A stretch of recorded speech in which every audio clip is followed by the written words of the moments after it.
আর আমার মেয়ে তো চাকরি ঠিক মতো করতে পারবো না। আমার মেয়ে কি স্বাভাবিক আছে? দুইটা বাচ্চা ছোটো ছোটো পালায় রেখে কীভাবে চাকরি করবো? কে দেখবো আমার মেয়ের? কোন আমার মেয়ের তো দেখার মতো কেউ নাই। আমার সংসার আছে, দুইটা বাচ্চা, তিনটা বাচ্চা আমার আছে। আমি আমার ওই সংসার পালতে লাগবো। আমি কতক্ষণ আমার মেয়েরে বাচ্চা পালমু লালমু? এই অন্য কেউ নাই। আমার মেয়ে থাকতে পারে। আমার মেয়ের কি দিবস কর্তৃপক্ষ?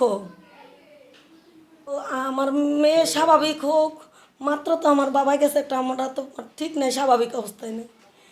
তো সরকার যদি চাকরি বাকরি দেয় সেটা তো পরের কথা। আমার মেয়ে তো এখন বাচ্চা নিয়ে, বাচ্চা বড় না হওয়া পর্যন্ত কেমনে চাকরিতে যাবো? ছোটো বাচ্চা, বাচ্চা বড় হোক, যে পর্যন্ত বাচ্চা না বুঝবো ও পর্যন্ত কেমনে দিব? বুঝোর হোক যে আমার বাবা নেই, আমার মা কাজে গেছে, ততদিন পর্যন্ত আমি চাই না আমার মেয়ে চাকরি বাকরি করুক।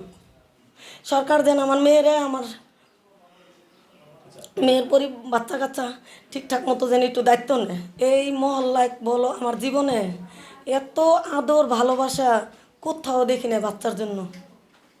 কেউ করে না এতটুক, এমন করে না। চাইতে দেরি দিতে দেরি নাই। বাবা সব সময় ছেলেমেয়ের, মানে ছেলেমেয়ের জন্য সে পরিপূর্ণ থাকতো।